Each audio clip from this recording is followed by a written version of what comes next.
Welcome to the MuseCast, where we squeeze every last drop of inspiration out of Sunday's sermon. Hey, all right. Oh, I haven't done that in a long time. Look at this. You haven't. Oh, Yay. Good thing you moved your chair. Right. What would have happened had you not? That That could was have been good bad. thinking, Dan Kent. One critique of off the top, you were doing a countdown, which is very professional, very mindful of you. However, you pushed record before you hit one. No, I didn't. I think you did. I think when we watched it back, you'll see you went 3, 2, record, then 1, and so Interesting. we'll have to see. I think so. But you made up for it with the. So that was good. Yeah. Dan Kent, it's Tuesday. It's like an actual Tuesday. It's a Muse Day. Right. No power outages, no issues. So we're good. Yeah. We're living it. We're just living it up. It's so nice to have electricity. What a blessing. I mean, you lose so power. nice. You lose power and you really realize how blessed you are. Because boy, that is a wonderful thing. I am right there with you. I know we sound ridiculous, but it was like I was telling someone, like, we had days without power and my son goes, "Mom, it was like this many hours." So I'm like, okay, calm down. Like, it felt like days upon days. It was a full day, but it still felt or whatever. It just I'm thankful. Thankful. Me too. Yeah, I'm also thankful, Dan, that things got back to normal enough for you last week, because you had a little sermon you had to prepare and present. And again, I want to say good job. The title of your sermon, in case you don't know, was "Let Your Gentleness Show." Yay, all right. Yay. Let your gentleness show. And so Dan brought us off from the rooftop, looking down on the top of the garage, like he said, and kind of started going from the bottom up, from the inside out, and talking to us about some imperatives, some distinctives. And I just want to say, great job. You were well dressed. You presented well. Your mom was there. Barb was there. It was a good time. You called yourself a political talking head and then quickly ran away from that. Yeah. Oh, man. You let us know that not to come between you and your Taco Bell cheesy chalupa. There was a lot there, Dan. You know what? Let me say about the cheesy chalupa. I'm mostly vegan, and I don't even know what a cheesy chalupa is. It's just an inherently funny piece of food. Just the sound of it. It just sounds funny. So that's I why agree. I went with that. And I will say, one of my great sadnesses with becoming I'm primarily plant-based vegetarian. One of my greatest sadnesses is that one of my favorite things I used to eat was a Taco Bell Mexican pizza. I love those things. Yeah, you and Barbara both. Yeah, she loves those too. Yeah. So good. Yep. But now I think they can do it with black beans or something. So, but anyway. Yeah. We digress, Dan Kent. We do That's like the subtitle of our show, the MuseCast. We digress. We digress. Yes. Exactly. Yeah. Let's give these how did you word it? Kind of like the paid subscription, like the bonus. Yeah. How did you word? I don't remember. It was sort of a spur of the moment thing, but I think premium subscribers. Let's give these premium subscribers what they came for. So Dan had a bit of a crazy, hectic week, but then still, boom, knocked it out of the park for us on Sunday. Let Your Gentleness Show. He's going to give a summary of his own sermon. We're going to talk about some of the things he said that he left out. If he can remember them, I'll let him explain. Yeah. And then we got a great question in that I think will help direct a lot of our conversation today, because we both looked at the question and thought, oh yeah, this is really good. And this is maybe some things that are on many people's mind, even though it came from one source. All right. Yeah. Take it away. All right. Well, hey, thank you, Shawna. And yeah, it was a crazy week. I'm glad that this came together. And so this is basically what I talked about, we are making a shift in the tone, the direction of the series, and we've gone from the team teaching of Greg and Cedric and Greg and Bill, and they've been looking at like these kind of big picture issues, these kind of top down sorts of kind of discussions, and now we're kind of transitioning into sort of a bottom up look at like, what do we have say so over, what are our personal kind of points of power that we have to make decisions in the world and to affect the world. And in that spirit, what I started with is looking at these imperatives, and I really love the imperatives of the New Testament. And an imperative is basically a command. It's telling us that what we should be doing, like do this, do that. That's an imperative. It's similar to another type of command, which is a prohibitive. Don't do this, don't do that. They're both, I would argue, really helpful. The prohibitives, I think, protect us from losing power to something outside of ourselves.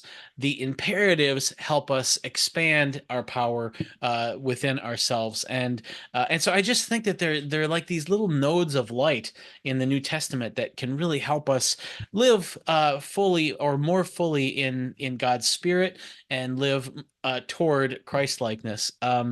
And so that was sort of the basis of it. And in that spirit, then I said, well, let's start with one. And I looked at one of my favorite ones, which is found in Philippians 4, verse 5, which is, let your gentleness be evident to all, the Lord is near. And a couple interesting things about that right off the bat. You find that verse in chapter 4, and the reason why Paul is writing, or kind of the context of this, is that there is this polarization happening in Philippians. And I tell you what, when I first started doing this sermon, putting this together, I had no idea about that. I just thought that this command itself seemed pertinent to what we are experiencing in America today. And then when I saw that there is actually this split happening, I'm like, this is beautiful. This is exactly what we're experiencing, and this is how Paul suggests you should reply. Now, he says a couple other things too. He says to rejoice always, but then the second thing is to let your gentleness show.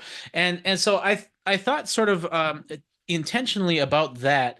What does that mean? And now I'm skipping over a lot of stuff that I talked about, but this is sort of the heart of the message. And so I just looked at what's so special about gentleness, and because on the face of it, it seems sort of like a soft, kind of weak sort of virtue, but in looking at it, it's just absolutely core to what God is doing in the world, even to the extent that it is a fruit of the Spirit. And so whatever God is doing in humanity, gentleness is a core part of that. You also see this when you look at the prophecies of the Messiah in Isaiah, and it's just this great verse, Isaiah 42:3, which Isaiah has this vision. The Messiah isn't going to be this violent military guy. He's going to be this gentle king that will still bring forth justice, but he will do so through this gentle, tender means. And then that by itself is like, okay, nice thought, Isaiah, but that's not how the world works. But then sure enough, here comes Jesus, and he absolutely affirms this. And he says that, learn from me because I am gentle. Take my yoke upon you because I am gentle and lowly in heart. And then Paul echoes this in many of his writings, and he says that an elder needs to take on this gentleness as a core part of who they are. And so it's just very striking that that gentleness plays such a big role in everything. And so I started thinking about that, and the more I thought about it, the more I realized that gentleness, as I'm reading it in the text, it's not soft and fluffy at all. It's in fact, I think it can be really powerful. And so I just speculated on 3 ways that I think this gentleness is particularly powerful and beneficial for us in our current climate. The first one is that Paul's command, "Let your gentleness show." Far from being weak and fluffy, this is like emotionally empowering. And in particular, when you look at the word "let," when he says "let your gentleness show," what that means is that we have a choice that we have to make in these moments, in these crisis situations, in the heat of the moment. We have choices. We have power, and this, I think, goes against a lot of the assumptions of the world today, which is sort of what I call this emotional determinism, where we don't have any control over how we respond to the world around us. Those responses are just natural and organic. And so I shared this bumper sticker that says, "If you're not outraged, you're not paying attention," and that implies this stimulus response, and there's no gap there. But when Paul says, "Let your gentleness show," he's saying, no, you have the breath of the living God in you. You're not a domino. You can sit there and you can decide how you're going to respond to how the world hits you. And I just think that's incredibly empowering. And then the second kind of big power that I see is that I think that the more we live into this gentleness, the more immune we become to the propaganda of the world. And the propaganda of the world always, always, always leverages fear and anxiety and a sense of danger to compel us toward whichever direction they want us to go. And so you take like these propagandists or these thought leaders or these angertainers, as Bill Doherty called them. They want a reaction from us. That's what they want. And if that reaction is fear or anger, man, that's gold for them. And so in order to do that, they try to make us feel fragile. They try to make us feel like we're in danger. And what Paul is saying is that you're not fragile. You are, in fact, invulnerable in Christ. And so I talked a little bit about anti-fragility and referred back to a sermon I did a year ago. But yeah, so and it's interesting because Paul is saying this while he's in prison, waiting if he's going to be executed or not. He doesn't know. He might be dead by the time they get this letter. His head might be chopped off, and yet he's still talking about gentleness and rejoicing, and he's living this out, and I just think that that's really, really important. That he's actually like living out what he's saying. And then there's some other stuff that I will leave be. But then the third thing is, I think that even though it's true that this gentleness benefits us and that it's emotionally empowering and that it helps us have immunity against propaganda, it's also beneficial. It blesses those around us because this world is so chaotic, and Matthew calls people in the world harassed and helpless, and we're tossed to and fro with every wave, and we're so like terrified and outraged and all over the place. And by living into this gentleness, we can become a refuge in the storm. We can become a lighthouse in the storm, where people can come to us as a place where they can rest, in the same way that Jesus said, "Come and learn from me and you will find rest." And we can't be that refuge if we're just as harassed and helpless, if we're just as frantic as everybody else in the world.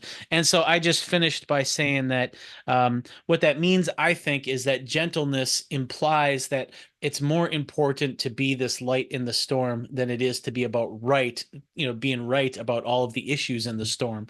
And being right isn't as important as being a light, which is not to say being right isn't important at all. And because we need to fight for truth, and we need to expose untruths. And the example I used is the KKK. It's not okay to just, say, "Oh, that's all right." That's not what gentleness is. But if we are going to go after those untruths, what Paul is telling us, I think, is that we do that with gentleness. And I just think, we've got such a great example with that particular example because, we have Daryl Davis, who is just this really gentle, friendly black blues singer who ended up befriending like 200 of these KKK members.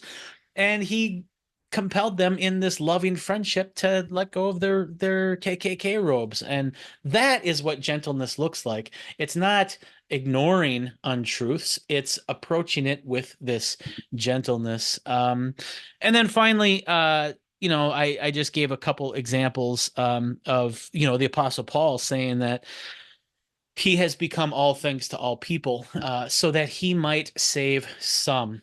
And the idea behind that is he's trying to live out Jesus's prayer, Jesus's hope, Jesus's vision. And that is, he prays this in John 17. He says, Father, I pray that they may be one even as we are one. And that is the ultimate prayer. It's not that they may be right, that they may be correct on all of the important issues. The hope is that they may be one, and so that oneness is the priority over rightness, and I think that's important. And then I closed it off with a quote from MLK where he talks about the importance of winning. If you're going to be in a culture war and you want to win, here's what you should be winning. You should be winning understanding from the other. You should be winning friendship from the other. You should not be trying to win in the sense of trying to defeat the other or to humiliate the other, because our goal is reconciliation, not victory. And that makes sense because oneness is when the two become reconciled together. And I just think that that's important. And then finally, just a note that it's really hard to make disciples of all the nations. It's really hard to show the peace of Christ if we don't have that peace in ourselves. And it's really hard to show the gentleness of our Lord if we ourselves are not gentle. And you can't make disciples of people who you are enraged at and hostile toward.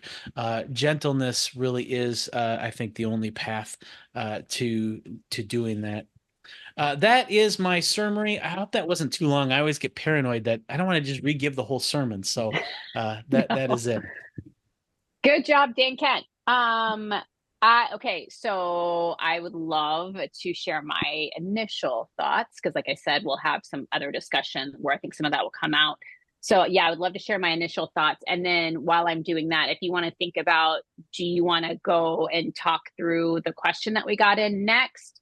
Or do you want to circle back to some of the things that you didn't have time to say and had to leave out next? So you think about that.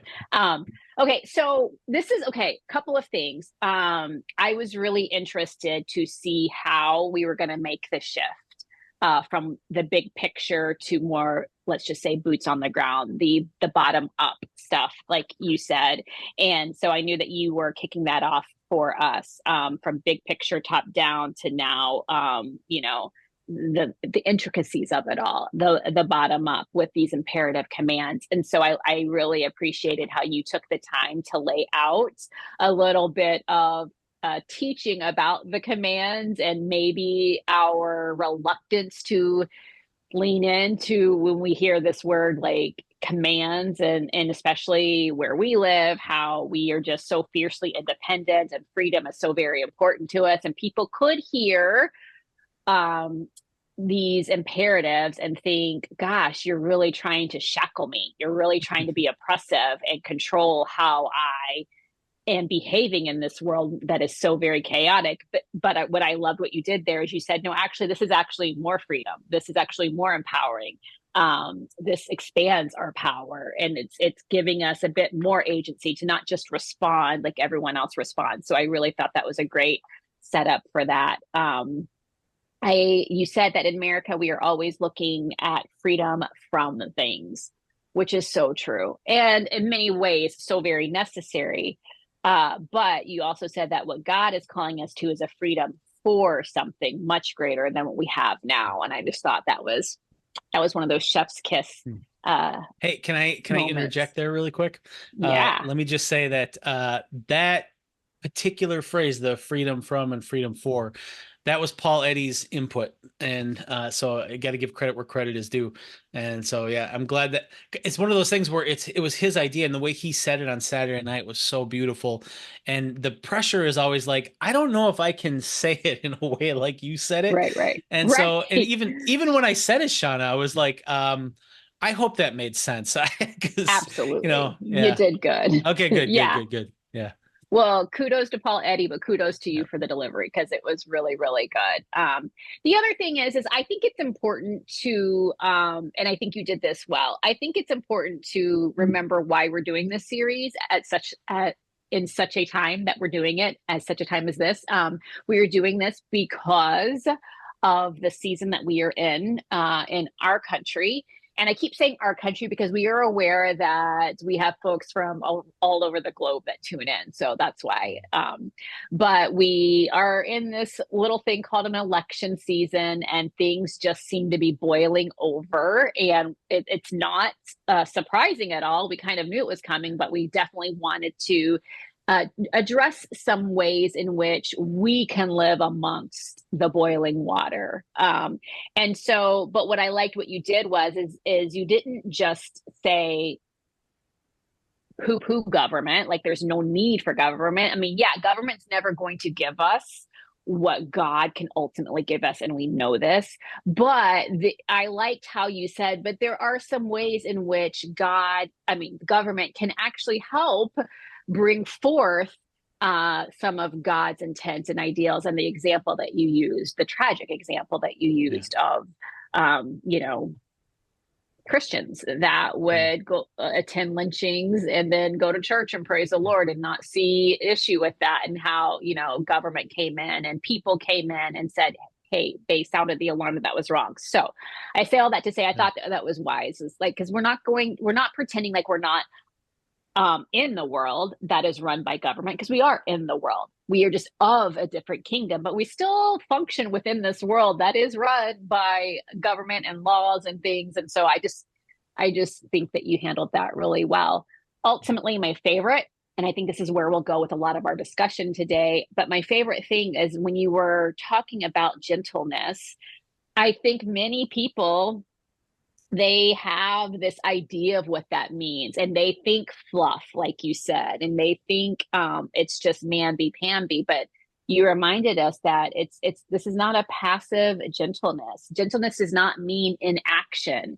And so this is not fluff, but this is actually quite powerful. And I think it's a good reminder that when Jesus came on the scene, he constantly did things upside down. Like, he defied expectation and what people thought that he was going to come in this powerful ruler, tick and tail and take a name. Like he did the opposite of that. And yet he was victorious. And even in his victory, it seems like a defeat. And so I think this was just a good reminder. We're not talking about just, laying around on fluffy clouds and pillows and, no, like this is actually a powerful imperative that we can embody and lean into because of the Spirit of God that lives within us. And so I really like that. Cool. Yeah. Yeah. And I think that for me, like, I don't know if I said this in the sermon or not, but I guess what my goal was, I wanted to give a sales pitch for the commands, because I think that they get a bad rap because they're associated with rules. And I really do. In fact, here, I'll say this too. This is like, I don't know if I've shared this before or not, but I was in a PsyD program, which is a doctorate in psychology, and I did a year in it, and I did really well. I learned the Rorschach test, I learned the MMPI, I learned the IQ tests, the Wechsler IQ test. I could give all of those, and I learned all about all of these diagnoses of all these different mental illnesses. And what I noticed though is that there were really, even the tests like the Rorschach, the MMPI, all of those are good at telling us what a person is like, and like what's going on with them. Same with the diagnosis. These are the symptoms. If you see these symptoms, this is what it is. But there was none. There was nothing about like, okay, what do you do with that? Where do you go with it? how do you get out of that? And so there's a lot of diagnosis, no prescription, and a lot of describing the water, no learning how to swim.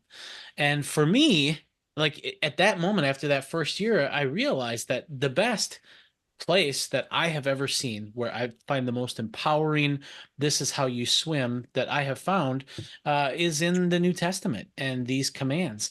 And the fact that they get a bad rap for being rules, I think is really someone, i.e. Satan, has pulled the wool over our eyes, because no, these aren't rules. These are empowerments. And so I was really excited to kind of start to tap into that.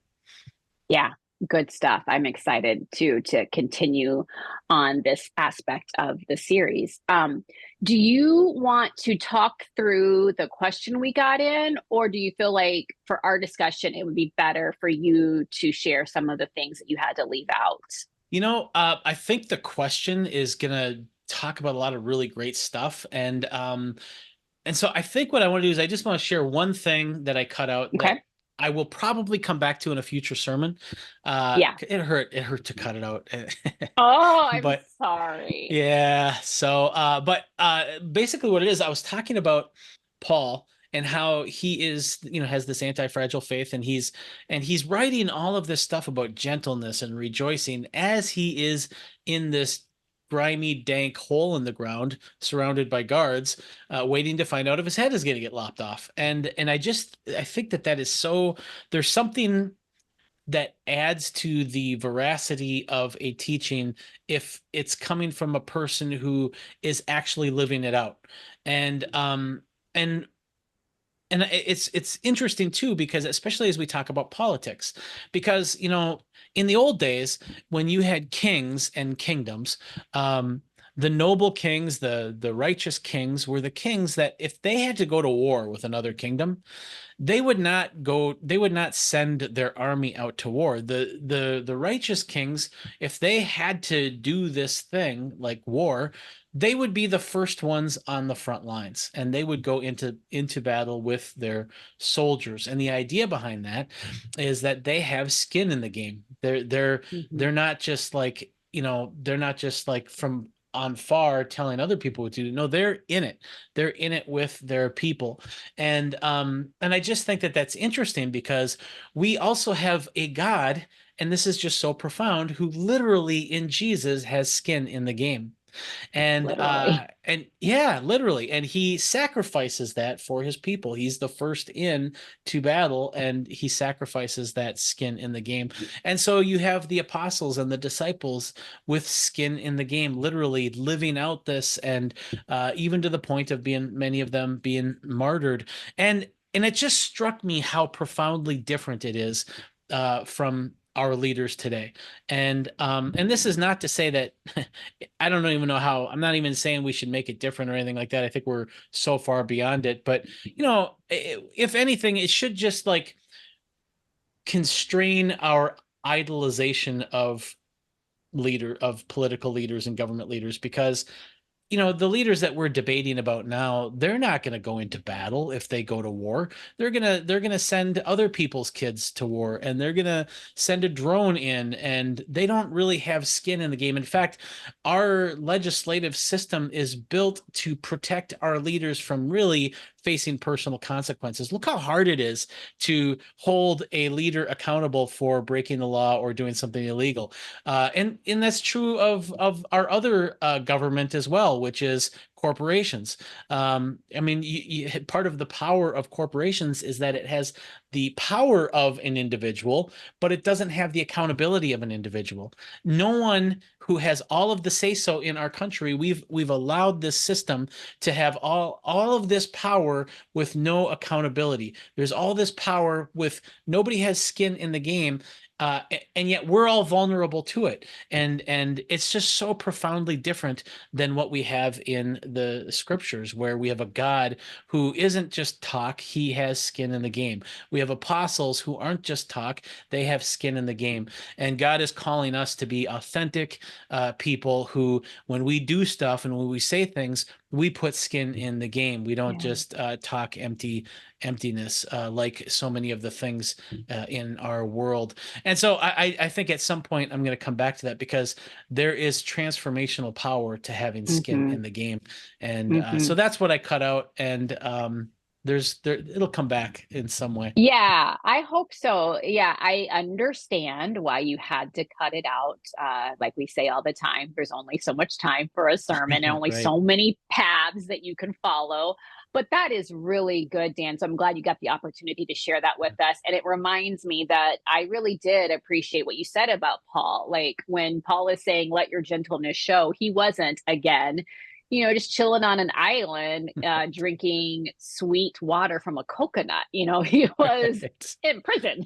He Right. was wondering, am I living or am I dying? And he didn't tell people to storm the jail cell. You know what I mean? So he was living out what he was saying. And I think that also plays into your point about this isn't fluff, but powerful. And it's a different way to engage. It is a fight, but it's a different kind of fight. And so good stuff. And yeah, skin in the game. We'll need to come back to that, I'm sure. Yeah. All right. So shall we, I think for the email comment / question, how about if I just read it through so that we can get I think that'd be good. Yeah, I think that'd be okay. good. It was really well written, and there's just a lot of angles to it. So I think that would be best. Absolutely. Yeah. All right. So thanks for a great talk. I just finished listening, so I haven't developed my thoughts yet, but I wanted to get a question to you in time. Hey, we love this kind of just off the top, Yeah. what you're thinking, your immediate response to stuff. So thank you for taking the time to send this in. I think there's some truth to that bumper sticker regarding paying attention. If my neighbor is abusing his kids, I could ignore the cries for various reasons. Then not caring could look like the gentleness you've described. Also, Jesus was angry about injustices like religious abuse by leaders. I think angry can be a normal stage, and then we need to work towards the most constructive response. So it's pretty early in the morning. I could write a more careful critique, but I want to get my question comment to you. Thanks again for a great series and MuseCast, blah, blah, blah. Oh, P.S. Part of your sermon could be used by those in power to argue for not rocking the boat and suppress dissents. Some really good points there. Yeah. Yeah. I there's a lot of really good, and it's really well written, and it's a good thoughts for sure. I think so here's what I would say is I don't know where to even start. Let me look at it here. Let's okay, there's some truth to the bumper sticker. I'll stop with that. You're right that you could instead of, how much can we pay attention to? That's the first thing. So there might be some truth that there are things in the world that are outrageous. There are things in the world that are ungodly. And a normally functioning person will have those emotions. But outrage is a decision. That's a choice according to Paul, and I think it's right. That's a choice. Now, it can become so habitual that it doesn't feel like a choice, because we've never really stopped to process our emotions and think about how we should respond. And so we've just grown up automatically responding to things. And so it doesn't feel like we have that choice, but I think that we do. And I think Paul says that we do. And so that's the first thing. Now, it could also be what the emailer is saying is that now you could ignore someone who is being abused and call it gentleness. And that's true. But you could also do that in the other way. You could become violent and call it righteous anger. And so the thing is that you can use any angle to mask sin. And so that's why I kept saying in the sermon, Jesus is so gentle, he won't hurt a bruised reed, but he will bring forth justice. And so what Isaiah is saying is that don't think that the Lord's gentleness gets oppressors off the hook. It doesn't. It's just that the ways of responding to oppression in the world don't work. Violence, retribution, all of that stuff just doesn't work. And so that's what I'd say about that. And then what was the other thing he said that was really good? Oh, anger can be a normal stage, and then we need to work toward the most constructive. Yeah, so I think that's right. I think that feeling the emotion is there's something very normal about that. Paul is focusing on what do we show, like what do we do with it, and so I think you're right about that for sure. Am I missing anything? The PS part, The was, PS part, yeah. Power to okay, rocking the boat. Okay, that's what I would say about that is that yeah, any virtue can be used as a mask for something sinful. In fact, even this statement, parts of your sermon could be used by those in power to argue for not rocking the boat and suppressing dissent.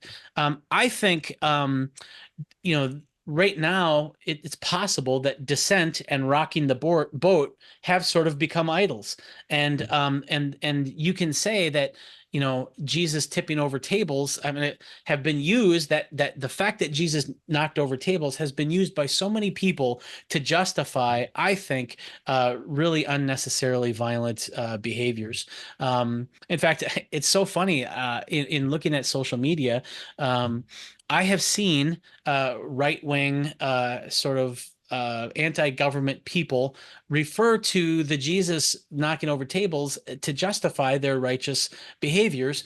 And I've also seen Antifa people refer to the same thing to justify their violence. And in the end, they're both just being violent toward each other, and they both feel ethically justified because Jesus knocked over a table, not really looking at the Jesus knocking over the table story in and of itself, but just using that as a righteous mask over their behavior.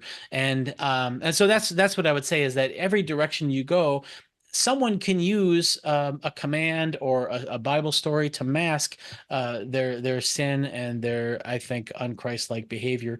And so there's always a danger with gentleness also, that it could be used to mask apathy and disinterest and all of that. But I don't think that's necessarily the case. What do you think of that? Did that make any sense? Because I felt like it was a very nuanced letter. So. Absolutely. And again, thank you for sending that in. I think you handled that well. And I would just add a reminder of something we talked about earlier in the show, that gentleness does not mean inaction. Gentleness isn't this passive, fluffy thing. But it is a different way to engage and respond. And it does not mean that justice will not be done. It just means that we are a bit more, we're saying to be spirit-led and mindful and not come bombastically at things necessarily. And gosh, now I'm going to start talking in circles, but I think that's an important thing to remember. Gentleness does not mean inaction. And Jesus didn't exactly just lay around and not act toward things. And I wouldn't say that his non-retributive stance on the cross, I don't think that was inaction. I just think he had a different way about going what he was doing, about fulfilling his purpose, that really confused folks at the time, and I think continues to confuse folks today. And I have to also remind us, I feel like we've been saying this throughout the series, like, to guard your heart. Like, the bumper sticker, while yes, in some cases, yes, things should evoke things that are unjust, should evoke within us a sense of that's not right. And so at no time did I hear you saying that that is wrong to have that. In fact, you said that's natural and that's normal. But to be continuously outraged isn't possible, nor is it healthy. And so we have to be, again, I'm going to use the word mindful of the things that we are drawn to, that we feel called to speak about, because we can't do all the things. There are things in the world, injustices in the world. And by injustices, I mean injustices against humans, against the planet, against animals. Like there are things that are happening in the world. And if that's all that I looked at and was just angry about, like I don't feel like I would be effective in the places that God has called me to be. It's just not possible. And it's real. I promise you, it's not healthy. There are things that are happening that I know are wrong. And I'm prayerful and hopeful that people are coming up with solutions for that. I can't engage because of my own story, because of my own history, because of where my life has taken me, because I'm focused on something else. It doesn't mean I don't care about it. It doesn't mean I don't think it's wrong. It doesn't mean that I don't see that God plan is not being fulfilled there. It just means that I'm not the one to join in that particular fight, and that is okay. So I think well, that's so well said, and you made me think, especially just the abundance of the things that we could be outraged about. It's infinite. It's just literally infinite, and technology has given us more access to the infinity of the things to be outraged about, and there's no way we can be outraged about it all. And it also, I think, Paul is giving us this bumper in the gutter of the bowling lane, saying, rejoice always. And if you're not rejoicing always, that probably means that you've wandered into the gravitational pull of a black hole that is infinite and you can never get out of. And so that's sort of the point, is that, rejoice always. You're not going to win all of those things, and you don't want to become numb to it. But at the same time, man, I've seen so many people lose their joy and lose their softness because they have just been pulled into those black holes, and that means that they can't really serve as a refuge for others. And so I think that's really well said. Oh, let me say one more thing, if you don't mind. Go ahead. I think the other thing too is, and I do this too. I want to think about what's effective in the world. And what I really want is, this is my daydream, is that, the Jesus way is what the world needs and will solve the world's problems. And then I start thinking pragmatically, like, no, if we do it this way, the way Jesus teaches it, the world will, this will solve this problem in the world. And I don't think that was Jesus's goal. And I think that there's a lot of things in the world that we do to solve a problem in the world that are sort of false positives. And what I mean by that is that, they solve the problem, but they're inconsistent with the kingdom of God. And so they're a false positive. That's not, it doesn't, like, for instance, if you are, this is just an extreme example just to make the point. If you have two people or two tribes even, and they are in conflict with one another, and we need to get rid of this conflict, well, you could just wipe out the other side, and genocide would solve that problem. There would be no more conflict between the two. But that's totally ungodly. And so it'd be a false positive, because the goal that God has is for us to have unity and reconciliation. And so it takes time. There's a lot of work that has to be done there. There's so many lazy alternatives to the way that God wants to do it. And so we have to be just as wary of the lazy alternatives as we do of everything else. So amen to that. Yeah. And I think those lazy alternatives are actually, again, I feel like so much of this speaks to our lack of faith in the creativity and influence and power of God to work and move in ways that are unexpected. Like, we assume it has to be forceful, and we assume it has to be big, and we assume we have to fight fire with fire. And I just say again, I feel like Jesus was continually surprising and frustrating folks. And we are called to follow his ways, which means we've got to figure out some different alternatives to the way that we respond to things. Yeah. All right. Indeed.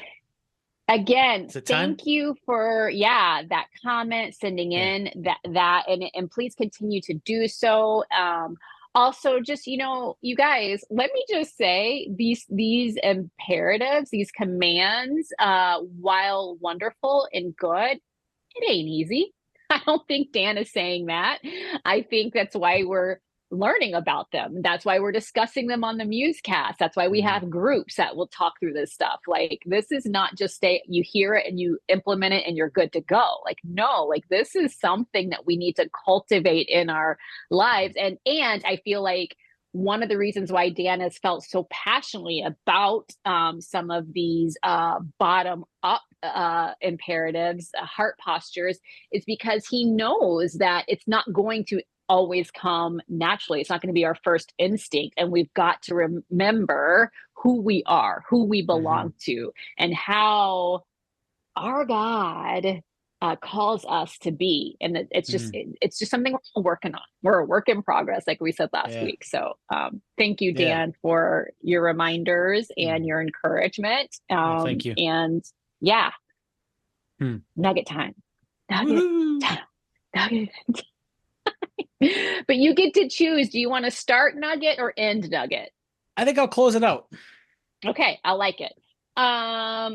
So my nugget is going to sound like I'm just repeating what I've already said, but I do think it's important to remember that gentleness is something that we can choose in a world, in a country that is very, very polarized, and people are screaming and yelping and scorching on this side and screaming and yelping and scorching on that side. I'm not sure what scorching is, but I know people are doing it, and I know it's kind of frenetic and crazy.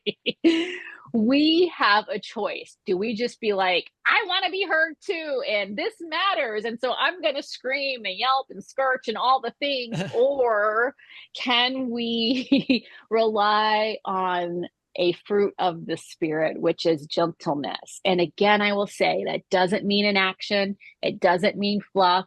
It doesn't mean things don't matter. It just means we're not responding kind for kind. We are actually taking a note from the master and thinking we're being more strategic. We're playing chess and doing things a different way. And if it doesn't come natural to you, join the club. But it doesn't mean that we don't pray and seek to allow this gentleness to grow in us so that it can become a more reflexive response. And so that's my nugget. Oh, that's great. Scorching. By this point in the show, this is when words start getting made up. The language evolves to like a higher level. And yes. Well, hey, my nugget is I want to really build on what you said right before nugget time. Well, you just noted that this is hard stuff, and I think that that's right. And there's so many like easy ways to try to deal with life, and sometimes you do that, and sometimes it's you're not going to win every battle, and we do our best, and this is what we're called for. And so much of the language in the New Testament has to do with the fact that we are growing. We have language about being children and, drinking milk instead of solid objects. And, it's something that we're growing toward. And so we have to cut ourselves some slack as we continue to pursue this. And that's part of the joy of having a Messiah who emphasizes his gentleness, and that it's a Messiah who's so gentle that we can find rest with him. And I think that's important. But that being said, I mean, I think that there are so many ways that we try to solve problems that are foolish, and yet we still do them. And gentleness is a better approach, not a simplistic gentleness, but the robust gentleness that Scripture sort of embraces. And so the thing that comes to mind, and I don't know if this makes sense or works because it just came to me, but one of the things that I always laugh about in watching hockey, and I hope Mary Van Sickle's not watching this, but she's coming for you. Yeah, she might be. Yeah. One of the ridiculous things about hockey is when there is a conflict, and then later they send in like a special player whose only job is to go in and send a message to the other team. And what that usually just causes the other team then to send in their special brute to send a corollary message or a response message to the other team. And it's like, what is the message that we're sending here? Because it never seems to accomplish anything. It never seems to actually deliver any result other than the only message it sends is we don't like each other or I'm going to hurt you. And it doesn't really, it's not like I've never seen two hockey teams who've gotten into a fight suddenly be friends afterward. I mean, it never really leads to anything other than it just amplifies the animosity that's already there. And that's just hockey, and so that's just a sport. But how many of the things that we do in life where we try to have an affect or say something to send a message, I need to send them a message or teach them a lesson, and that lesson is usually not something that leads to reconciliation. It hardly ever leads to peace. It hardly ever leads to the oneness that God is calling us to, which is what our hearts really truly want. And so maybe we should be open to these other teachings like gentleness and tolerance and rejoicing and so forth. So that's my nugget, and thanks everybody for all the feedback that I've gotten on the sermon. I appreciate that. So, Dan, I think you get a MuseCast high five. We haven't done that in a while. We haven't. Yes, I'm ready. Ready, set, boop. All right. Good job, Dan. Good job, you guys. We look forward to chatting with you 4 p.m. Well, because you're going to be there 4 p.m. on the YouTube, like I like to say, and continue to tune in for the rest of the series as we dig into more of these heart postures and circle back with us because we'll continue the conversation next Tuesday. Have a great rest of your week, everyone. Thanks for tuning in.